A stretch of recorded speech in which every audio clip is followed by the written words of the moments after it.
Salut à toutes et à tous, c'est Ilyes. On se retrouve pour analyser cette fois-ci l'UFC 309 qui verra John Jones défendre sa ceinture de champion des poids lourds. Enfin, c'est face à Stipe Miocic que ça va se passer. Bones, évidemment, est le grandissime favori dans cette affiche pardon, qui va opposer le GOAT du MMA au GOAT des poids lourds, selon l'organisation en tout cas.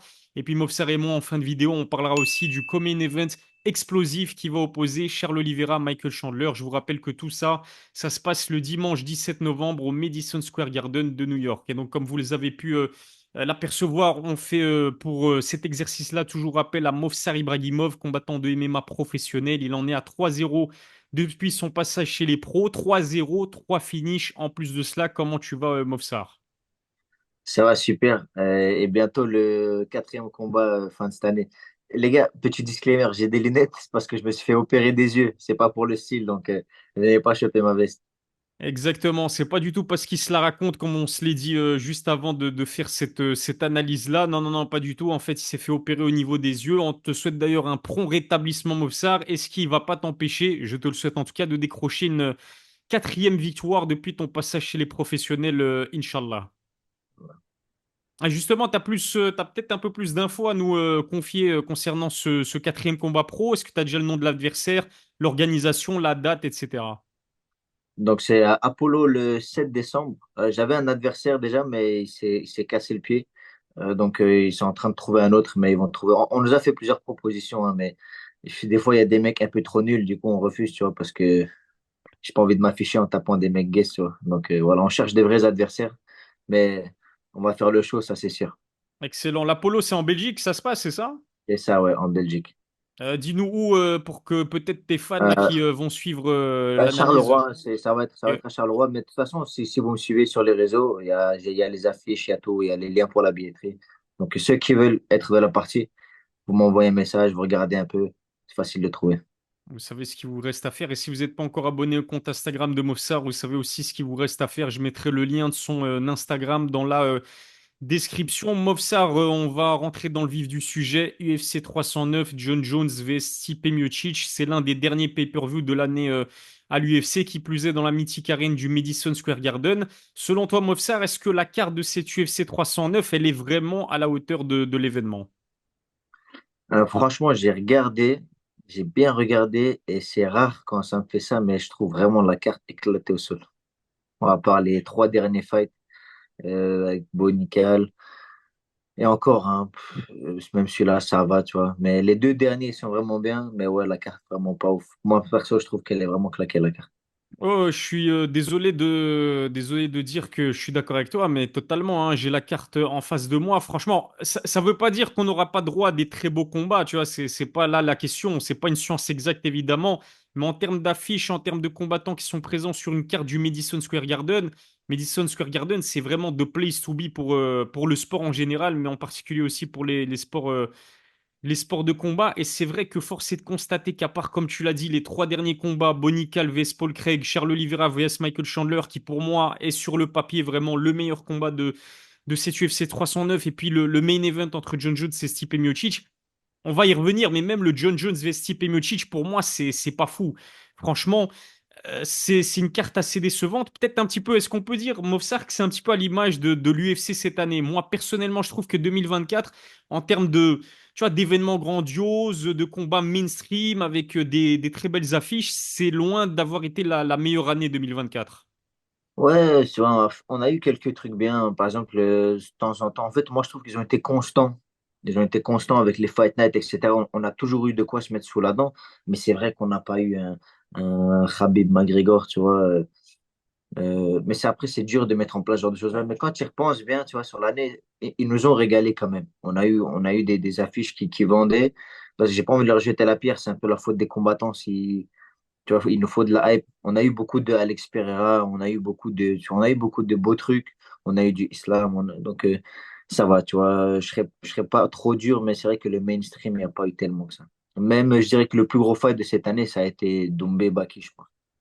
Ouais, clairement. En termes de mainstream, en termes de popularité pour le public francophone et français, c'est clair que pour moi, tu peux pas tester Doumbé vs Baki cette année.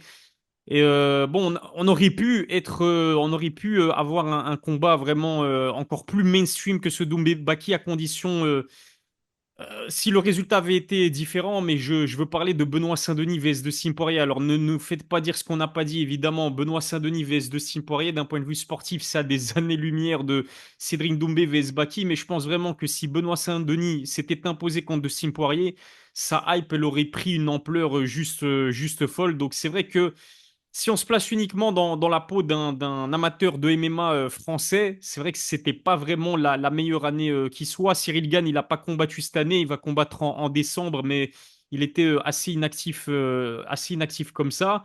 Heureusement, on a eu un UFC Paris qui a tenu toutes ses promesses, mais je veux dire, d'un point de vue général, bon là, on s'écarte un petit peu du sujet de cette vidéo, mais je ferme juste la parenthèse. C'est vrai que d'un point de vue général, Movsar, il y a de moins en moins de stars. Fini l'époque où on avait John Jones à son prime. Aujourd'hui, il a 37 ans. Il est vraiment très très proche de mettre un terme à sa carrière.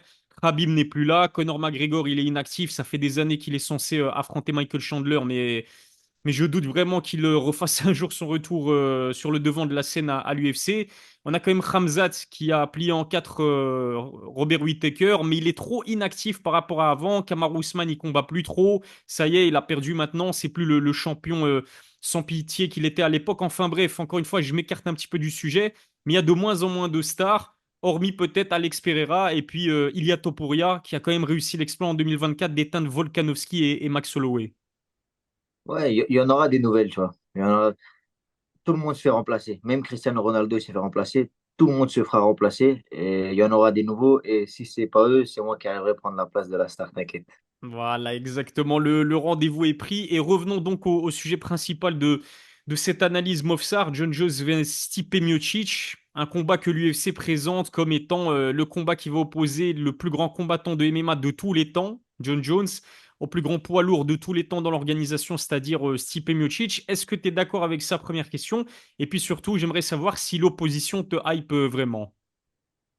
John Jones, à son prime, tu peux durement discuter le fait que c'était le GOAT du MMA. Mais actuellement, c'est une époque révolue, tu vois. Euh, il s'est écarté du sport tellement longtemps. Il est revenu dans une catégorie qui n'est pas la sienne.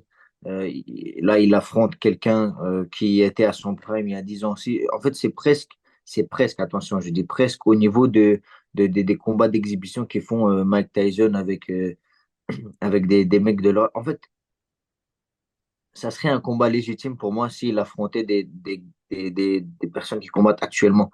Mais tu regardes Stipe Miocic, c'est quand la dernière fois qu'on a vu Miocic combattre? John Jones, il a battu Cyril Gane juste avant. C'était vraiment bien. Là, s'il avait pris quelqu'un qui est en train de monter dans la catégorie actuellement, ça serait encore mieux. Mais ouais, ça, c'est un combat d'anciens, tu vois. C'est un peu de nostalgie pour les gens qui suivaient l'UFC à l'époque. Mais personnellement, je trouve pas que c'est, tu vois. Ouais, c'est bien. C'est John Jones, c'est Miocic, c'est deux Hall of Famers, c'est deux stars mais qui sont un peu dépassés, je pense. Tu vois, j'espère que je vais pas trop me faire détester par les fans de John Jones, mais j'aime beaucoup John Jones, attention, c'est juste que là, tu vois, s'il affrontait, je sais pas, on en parlera après, mais s'il affrontait Aspinal, là, la hype, elle serait au max. Mais là, Miocic, ouais, c'est un pompier, il est au bord de la retraite, tu vois. Enfin, il était retraité même, j'en sais rien, c'est abusé, tu vois. Enfin, je sais pas ce que tu en penses. Ouais, en fait, on retire évidemment pas du tout les accomplissements de John Jones et Stipe Miocic en carrière. Après, je pense que leur cas aux deux n'est pas le même dans le sens où John Jones, il a 37 ans, c'est un âge relativement avancé pour un combattant de MMA de son niveau, mais c'est pas si avancé que ça pour un poids lourd. Mais le problème, c'est qu'il est pas actif en fait. Son dernier combat, il date de mars 2023, et puis son avant-dernier combat, c'était contre Dominique Reyes. Tu t'en rends compte, Movsar, à l'époque, le MMA n'était même pas encore légal en France. 2020, c'était un truc. Enfin, je crois que c'est. Attends, est-ce que c'était déjà légal? Enfin bref, tu vois Non, ce non, que je veux dire? En tout cas, ça date vraiment énormément. Il a que deux combats ces 4 dernières années à son actif, John Jones. Et Stipe Miocic, bon, on n'en parle même pas, à 42 ans. Dernier combat, c'était en mars 2021. Il s'est fait éteindre par Francis Ngannou. Et évidemment, c'est pas du tout ce qui va donner Stipe Miocic. En plus, c'est pas le plus grand des communicants qui soit. Il n'est pas vraiment transparent sur son quotidien. C'est vrai qu'en termes de hype, honnêtement, je suis presque pas du tout hypé par ce John Jones vs Stipe Miocic et j'aurais peut-être préféré un autre combat. Si demain t'organises un John Jones vs Francis Ngannou en cross-promotion UFC PFL, je vais pas tenir en place. Mais John Jones Stipe Miocic, malgré les efforts de l'UFC de nous donner un peu de hype, bah, la hype, elle est pas trop présente. Mais justement, tu parlais de Thomas Spinal. C'est clair que John Jones, d'un point de vue sportif, le plus méritant dans la catégorie des poids lourds, c'est Thomas Spinal. Il est champion intérimaire. Il a finalisé les 8 adversaires qu'il a affrontés à l'UFC. Il n'a passé que 2 minutes et 2 secondes au total dans la cage Movsar après 9 combats à l'UFC. C'est clair et net, il méritait de loin de disputer la ceinture Thomas Spinal. Bien sûr, il mérite, il la call out, c'est un nouveau prospect qui monte. Tu vois, ça fait un peu ce combat, ça ferait genre le, celui qui est au-dessus de la catégorie qui passe le flambeau à la nouvelle génération. Tu vois, il y a une belle histoire dans ce combat-là. Et c'est dommage que qu'il se fasse pas. Et John Jones, il n'a pas du tout l'air de vouloir le faire, tu vois. Donc, ouais, en fait, c'est surtout ça. C'est parce que ce qui gâche encore plus ce combat-là, et c'est ce qu'on voit beaucoup sur les réseaux, sur les pages un peu MMA, etc., c'est que souvent, c'est ce sujet-là qui revient. Le fait que John Jones esquive Thomas Spinal, alors que le plus légitime de loin, champion intérimaire. Tu vois, ça veut dire qu'il attend d'affronter le champion. Et du coup, à la place, il te faut un combat que personne n'attend. Ouais, ça laisse un manque d'accomplissement quelque part, tu vois. Donc, alors que c'est évident que c'est celui qui doit se faire. Et tu vois, du coup, ça laisse place aux hypothèses. Ouais, John Jones, il a peur de Thomas Spinal, il le fuit, etc. Donc, c'est ça aussi qui vient gâcher, qui vient un peu brouiller la hype de ce combat-ci. Et ce qui est clair, c'est que bah, c'est le chouchou de Dana White, John Jones, depuis qu'il a prolongé son contrat à l'UFC. C'est vraiment, on peut dire, sa poule aux œufs d'or, même s'il n'a pas combattu énormément ces dernières années. C'est comme Dana White maintenant qui prend cher sur les réseaux sociaux parce qu'à chaque fois qu'il fait une interview, il doit placer que John Jones, c'est le GOAT. Bien évidemment que John Jones, c'est le GOAT. Par contre, là où je comprends rien du tout, c'est le fait de voir Dana White dire que John Jones mérite la place de numéro un au classement pound for pound. Mais classement pound for pound, on parle de combattants actifs. Islam Makhachev, il est actif. Bien évidemment qu'il mérite de loin sa place de numéro un au classement pound for pound. Encore une fois, ça ne veut pas dire que John Jones n'est pas le GOAT du MMA. C'est vrai que bah, le débat, on peut toujours l'avoir. Il y en a qui trouvent que Georges Saint-Pierre est le vrai GOAT parce qu'il est plus clean que John Jones.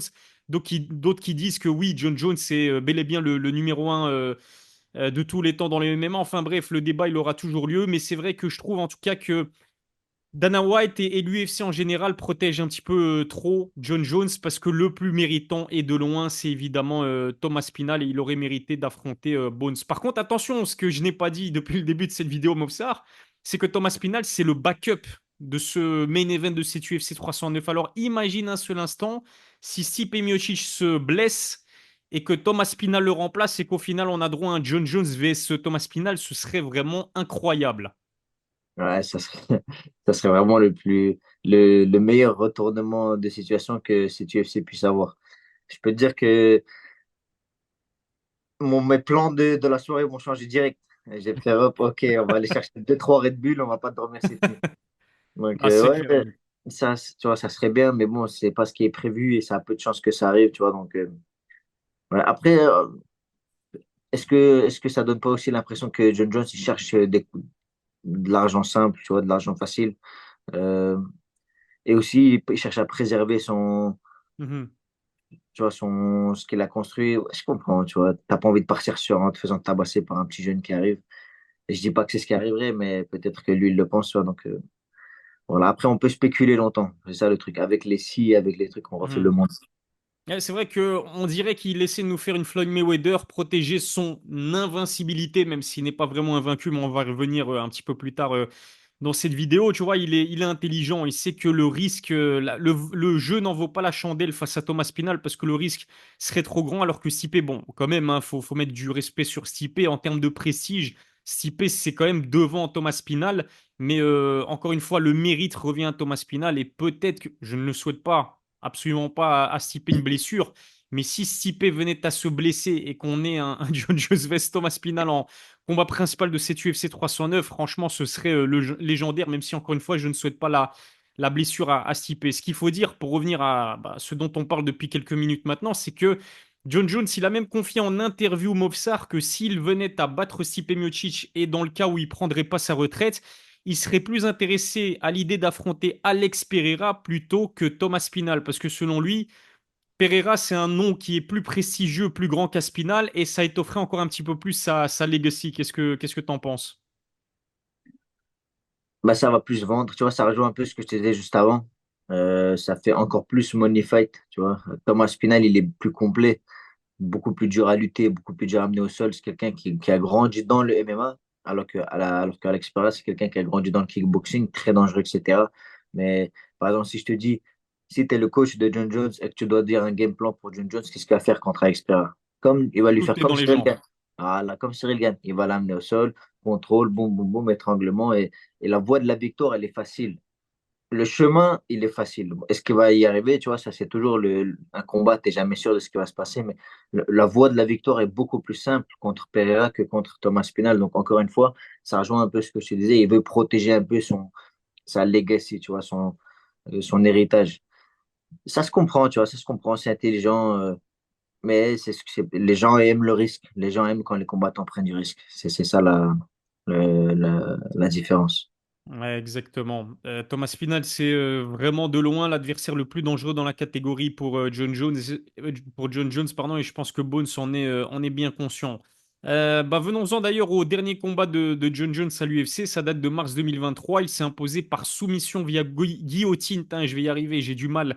Premier round face à Cyril Gane. Il faisait ses débuts chez les poids lourds. Ce soir-là, il n'avait plus combattu depuis 3 ans. C'est vrai qu'à l'époque, il y a énormément de personnes qui pensais que Cyril Gane allait devenir le premier combattant à l'UFC à vraiment battre John Jones. Malheureusement pour le Français, ça ne s'est pas fait et ça ne s'est pas passé comme prévu. Est-ce que cette victoire de John Jones face à Cyril Gane, elle t'a appris quelque chose de plus sur Bones? Non, je pense que ça nous a juste confirmé ce qu'on savait déjà. Ce qui a toujours fait la grandeur de John Jones, c'est que c'est quelqu'un de pas d'intelligent, regarde bien la différence, pas intelligent mais malin. Ouais. Tu vois, et malin, ça sous-entend le petit côté un peu Vicieux. méchant. C'est ça, il est vicieux, il est méchant, il va toujours gagner, te trouver la voie de la victoire, mais d'une manière méchante. Il va faire mal, il va faire du dégât, des calf kicks, des coudes, des blessures. Il a toujours été quelqu'un qui fait beaucoup de dégâts, et Des c'est ce high qu'on a poke. vu. C'est ça, c'est ce qu'on a vu dans ce combat-là, amené au sol, vicieux, il t'accroche comme un serpent, il t'attrape le bras, il le tabasse, boum boum, il est terminé, ciao.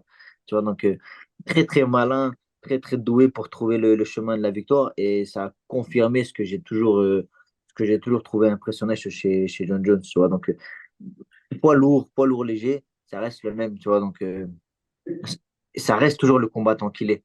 Et tout à l'heure aussi, en fait, quand je disais que ils étaient des âges avancés, 37 ans pour John Jones, ça va en vrai. C'est surtout, comme tu as dit, c'est l'inactivité et c'est surtout son adversaire, en fait. C'est Mhm. surtout ça que je voulais dire. Miocic, 42 ans, inactif, encore plus inactif que lui. Ouais, je sais pas. Tu vois, on peut sentir un peu d'amertume quand je parle, mais c'est vrai que j'aurais voulu le voir dans quelque chose de plus compétitif. Ouais, John Jones vs Thomas Spinal, ou voire même John Jones vs Alex Pereira, ça m'aurait largement plus hypé que John Jones vs Stipe Miocic, parce que c'est vrai que Stipe Miocic, encore une fois, on va y revenir, mais d'un point de vue sportif, c'est quelqu'un quand même, Stipe, il a été champion, etc. Mais d'un point de vue visibilité, popularité, même charisme, je veux pas du tout me moquer de Stipe Miocic, mais même quand il parle, on comprend la moitié de ce qu'il dit, tu vois. C'est pas quelqu'un qui est réputé pour être capable de vendre ses combats. Et donc, c'est vrai que c'est un partenaire de danse loin d'être idéal pour John Bones Jones. Mais encore une fois, Stipe, c'est quelqu'un, double champion chez lui, le roi l'UFC, vainqueur de très grands noms dans la catégorie, Francis Ngannou, Junior Dos Santos, Fabricio Verdum, Alistair Overeem. Il a battu 2 fois Daniel Cormier, qui est l'un des meilleurs lourds légers de l'histoire de l'UFC. Encore une fois, Stipe, ça reste un combattant prestigieux, Movsar. Ouais, attention, à l'époque où il affrontait Cormier, je me rappelle encore de regarder ces combats-là, j'étais fan, je kiffais, j'aimais beaucoup, j'étais très fan de ces deux combattants, etc. Justement, je suis pas en train de dire, ouais, c'est un combattant gaze et tout. Il est très très bon, mais c'était avant. Tu vois, c'est des gens qui sont partis. C'est comme, là, ça fait tellement longtemps que si je te ramène maintenant, je sais pas, quelqu'un de retraité, qui ça fait 10 ans, il n'a pas combattu, ouais, tu vois, c'est trop tard, tu vois. Tu vas plus performer comme avant, c'est normal. Cormier, s'il revient maintenant, Mhm. tu vois, tu vas pas avoir la hype que quand il était double champion. Donc, c'est comme ça. Même Khabib, il est parti, ça y est, on reste là-bas, tu vois. Mhm. Euh, T'es parti, c'est bon. Mais il y a des laisse le nouveau, tu vois. Je sais pas. Peut-être les gens ils vont avoir la haine sur moi, mais tu vois, c'est ma position, c'est ma manière de voir les choses. Tu vois. Moi, je trouve que il y avait mieux à faire. Ah non, c'est clair. Non, moi, je suis totalement d'accord avec toi. Franchement, l'UFC a sorti Stipe Miocic vraiment de nulle part. Tout ça pour faire de ce combat un combat, encore une fois, entre le GOAT du MMA et le GOAT des poids lourds de l'organisation. Mais je trouve que la mayonnaise, elle ne prend pas. Le public n'est pas dupe et est conscient que Stipe, c'est plus ce que c'était. Parce qu'il a 42 ans, encore une fois. Parce que surtout, il a plus combattu depuis mars 2021. Et sa défaite par KO contre Francis Ngannou. Et là, pour le coup, Francis, il l'a vraiment éteint de chez éteint. C'est vrai qu'il est donné perdant par l'immense majorité des spécialistes de MMA, tout comme les pronostiqueurs donnent largement John Jones favori. Est-ce que tu dirais quand même que l'ancien champion des poids lourds a peut-être une petite chance d'aller infliger une défaite à John Bones Jones? Plus qu'une petite chance quand même, parce que l'expérience, elle reste, tu vois. En fait, avec l'âge, physiquement, tu es diminué. C'est juste ça, tu vois. Les réflexes sont un peu diminués, etc. Mais tu gardes l'expérience que tu as. C'est comme le vélo, tu vois. Une fois que tu as appris, tu n'oublies pas. Surtout quand tu as autant d'expérience que Stipe. Surtout chez les poids lourds. Il a roulé sa bosse chez les poids lourds, donc beaucoup plus que John Jones. Donc forcément, il reste tout le temps très dangereux. Attention, un combat n'est jamais... tu peux jamais savoir à 100% ce qui va se passer dans n'importe quel fight. Donc il reste dangereux, mais ça reste de l'ordre de l'exploit, la victoire de Stipe. Et c'est rare hein, quand je me positionne autant d'une manière euh, Tranché. tranchée, c'est ça. Mais ouais, je pense que il reste très dangereux. Je sous-estime pas du tout. Mais John Jones est le grand favori et pour des raisons évidentes dans ce combat-là. Exactement. Après, c'est vrai que, comme tu l'as dit, c'est une catégorie qui est quand même assez dangereuse, la catégorie des poids lourds. Un seul coup peut tout changer dans la catégorie des poids lourds et on sait que Stipe, il a mis plus d'un KO au cours de sa carrière et qu'il a en plus de cela une boxe qui est plutôt redoutable. Donc, qui sait, peut-être que s'il arrive à connecter John Jones au bon endroit au bon moment, il pourrait devenir le premier combattant à mettre KO John Jones, ce qui me ferait quand même mal au cœur après le KO que vient d'encaisser Max Holloway. Si en plus de cela, quelques semaines plus tard, tu as John Jones qui prend le premier KO de sa carrière, ce serait quand même, pour les vieux de la vieille que nous sommes, Mofsar, ça serait quand même assez décevant, j'ai envie de dire. Mais on va essayer de garder notre objectivité légendaire. Si l'on en croit la dernière interview de John Jones, Mofsar, il a perdu du poids. En fait, il est arrivé à 112 kilos à la pesée. C'était avant sa pesée contre Cyril Gane, je veux dire, en mars 2023. Mais là, apparemment, il a décidé d'arriver aux alentours de 106 kilos pour ce combat-là contre Stipe Miocic. Est-ce que selon toi, c'est une bonne idée d'avoir perdu du poids avant son combat contre Stipe? Je pense que s'il a perdu du poids, c'est qu'il se sent mieux à ce poids-là. Donc, je pense, ouais, s'il l'a fait, c'est qu'il doit se sentir mieux. En fait, vaut mieux être un peu moins lourd, mais plus à l'aise avec son corps, que trop lourd, peut-être un peu plus puissant, mais tu as du mal à te gérer. Par exemple, moi, après un combat, si je monte trop, ok, je vais être plus puissant, je vais faire plus de dégâts, etc. Mais je vais être moins mobile et c'est moins efficace pour moi. Donc, si je me prends moi-même, par exemple, hein, et en plus, surtout à leur poids, tu vois, en tant que poids lourd, 6 kilos de 106 à 112, c'est moins impactant que si moi, je suis à 70 ou 64, tu vois. Donc ouais, moi, si je monte trop après un combat, j'ai du mal à me bouger, je suis lourd, je suis lent, mais j'ai de l'impact, j'ai plus de punch. Mais vaut mieux plus de vitesse, tu vois, plus de vitesse, t'es plus tranchant que plus trop lourd pour rien. Donc s'il est descendu à ce point-là, c'est qu'il est bien, je pense, et donc je pense que c'est une bonne décision. Ouais, c'est une bonne décision. On connaît John Jones, hein. Y a rien qui est laissé au hasard. Il calcule tout et il sait que Stipe, ça n'a jamais été le poids lourd le plus massif qui soit. Je pense, si je ne me trompe pas, que Stipe n'a jamais dépassé les 110 kilos à la pesée. C'est un poids lourd qui est quand même relativement explosif et rapide. Donc, je pense que, d'ailleurs, on avait vu lors de ce John Jones vs Cyril Gane que Bones c'était peut-être un petit peu trop massif, un petit peu trop gras, un petit peu trop lent. Et donc, à mon avis, il a tiré les leçons de ce premier combat chez les poids lourds. Petite nouveauté aussi, Mofsar, pour ce combat-là, pas en particulier pour ce combat-là, mais ça fait quelques jours maintenant que la règle des coups de coude en 12-6 n'est plus du tout interdite. Donc, les règles ont changé et le coup de coude de haut en bas en 12-6, maintenant, c'est autorisé. Et Bones a confié en interview qu'il sera un plaisir, un malin plaisir véritablement d'utiliser cette technique contre Sipé. Si la technique elle a été interdite pendant longtemps, c'est parce elle est dévastatrice, hein, Mofsar.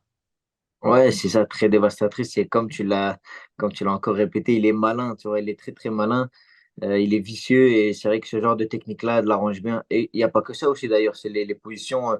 Si tu es sur les pieds, que tu mets tes mains au sol, tu n'es plus Exactement. considéré comme au sol, donc on peut te mettre des genoux au visage, des coups de pied au visage. Donc ouais, je pense que c'est toutes des zones où John Jones est à l'aise, où il est très créatif et c'est vrai que ça peut être avantageux pour les personnes avec son style. Et sa seule défaite en carrière, elle s'est faite face à Matt Hamill, où il a été disqualifié parce que justement, il avait eu recours à cette fameuse technique de coup de coude en 12-6, cette fois-ci pour ascendonner un cœur joie, et ça promet vraiment un combat assez sanglant face à Stipe Miocic. Je pense qu'on a été archi complet. Juste petite parenthèse, ça je l'ai pas dit, mais vous vous en souvenez, John Jones et Stipe devaient s'affronter l'année passée au mois de novembre, et le combat a été annulé en raison d'une blessure de Bones. Donc encore une fois, même s'il n'a que 37 ans et que pour un poids lourd, c'est relativement, j'ai pas envie de dire jeune, mais c'est pas si âgé que ça. On sent que même au niveau de son corps, il y a des signes de fatigue du côté de Bones. C'est la raison pour laquelle John Jones et Stipe Miocic vont peut-être prendre leur retraite à l'issue de ce combat-là. Mais venons-en donc au pronostic, Mofsar. Qui tu vois s'imposer le 17 novembre en combat principal de l'UFC 309 entre John Jones et Stipe Miocic? Je pense que le combat va pas durer et je verrai bien un peu un déroulement comme avec Cyril Gane. Je pense que ça va être sur un TKO round un ou 2, tu vois, avec des coups de très vicieux, une amenée au sol, bien contrôlée, boum, boum, des coups. Peut-être que avec les dégâts, il va chercher une soumission, mais je pense TKO round un ou 2 pour John Jones. Bah écoutez, encore une fois, hein, on est souvent d'accord, Mofser et moi. Et pareil, je pronostiquais une victoire via finish dans le premier round pour John Jones. Et j'hésitais aussi entre une victoire par KO, TKO via du grand endpoint vicieux ou une victoire à la soumission. Je mettrais bien aussi une victoire par KO, TKO via grand endpoint et pourquoi pas avec l'utilisation de ces fameux coups de coude en 12-6. On sait que des deux, le plus complet, c'est évidemment John Jones, qu'il est beaucoup plus à l'aise au sol, beaucoup plus à l'aise en lutte que Stipe Miocic, qui reste un combattant plutôt complet, mais il n'y a pas plus complet que John Jones, c'est encore moins dans la catégorie des poids lourds. Comme on l'a dit, c'est quelqu'un qui est vicieux, qui est calculateur, qui est opportuniste, et il va pas, je pense, prendre de risques et aller striker ou aller boxer avec Stipe Miocic, qui reste quand même dangereux et qui a peut-être des chances infimes, mais il reste dangereux avec sa boxe anglaise Stipe Miocic et donc je vois John Jones tenter d'amener au sol le plus rapidement possible Stipe Miocic et ensuite le finir avec des coups en grande pente. Voilà pour nos pronostics pour John Jones vs Stipe Miocic. Il nous reste encore un petit peu de temps pour parler quand même du co-main event. Impossible de ne pas parler de ce co-main event magnifique de cette UFC 309 Mossar puisqu'il va opposer Charles Oliveira à Michael Chandler, deux des combattants les plus spectaculaires et de loin non seulement dans la catégorie des poids légers, mais à l'UFC tout court. Tu t'en souviens, ils sont affrontés une première fois, et à l'époque, c'est Do Bronx qui s'était imposé par KO dans la deuxième reprise. Pourtant, on avait vu Chandler lui infliger pas mal de dégâts dans le premier round. Qu'est-ce que tu retiens de ce combat-là entre Oliveira et Chandler? C'était un combat bien quand même, hein. Chandler, il était sur une bonne pente montante. Il allait combattre pour la ceinture. À cette époque-là, ouais, il avait sonné, il avait bien marqué le coup au premier round.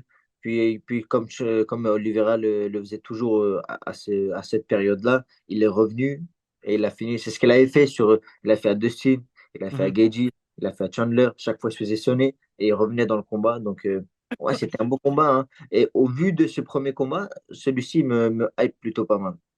Ouais, parce que c'est vraiment indécis. Franchement, ça peut balancer d'un côté comme de l'autre. Comme on l'a dit, Charles Oliveira et Michael Chandler, c'est vraiment des combattants spectaculaires, ils aiment striker, ils aiment aller à la bagarre, ils aiment aller à la guerre. Et c'est vrai que là, Chandler, au final, il devait affronter Conor McGregor. Il l'attend depuis plus de 2 ans maintenant.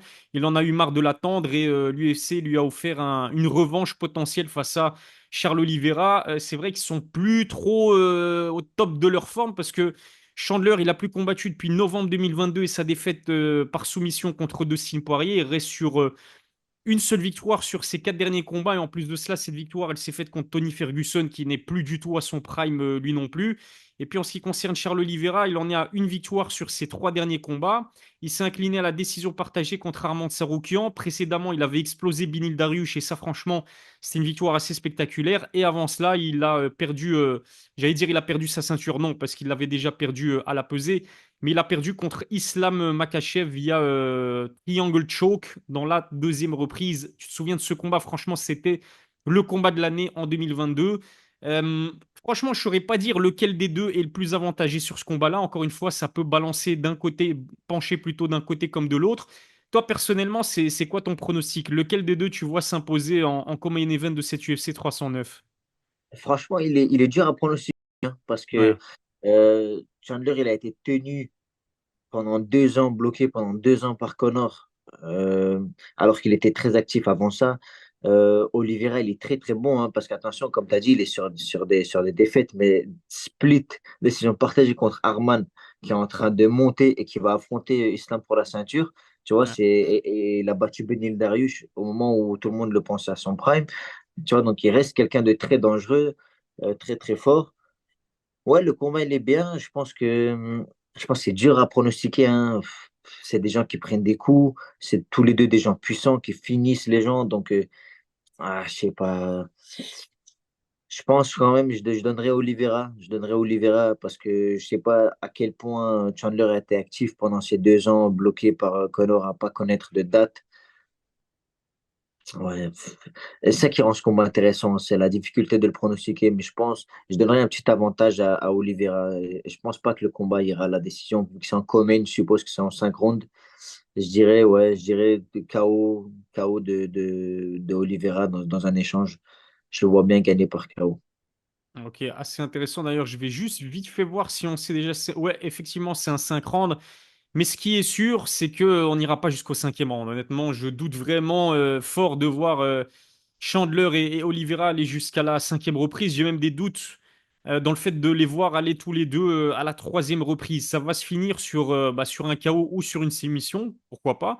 Même si on sait que Chandler, il est très dur à soumettre. Hein, de Poirier à son dernier combat, c'est devenu le premier combattant à soumettre Michael Chandler. Je ne sais pas si tu te souviens vraiment du premier combat, mais il y a même un moment donné où Oliveira, il était dans le dos de Chandler et je sais pas comment il a fait, Michael, il a réussi à s'extirper de ça en sachant que Oliveira a ceinture noire de Jiu-Jitsu brésilien, énormément de soumissions à son actif. Donc voilà, ça va être spectaculaire. Mon cœur penche pour quand même Charles Oliveira.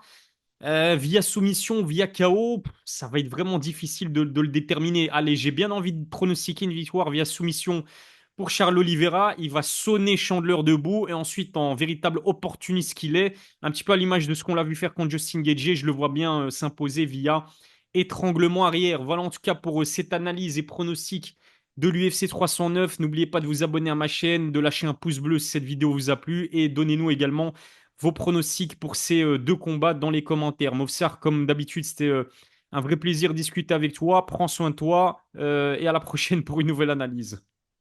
Merci à toi, merci à vous qui regardez et à la prochaine.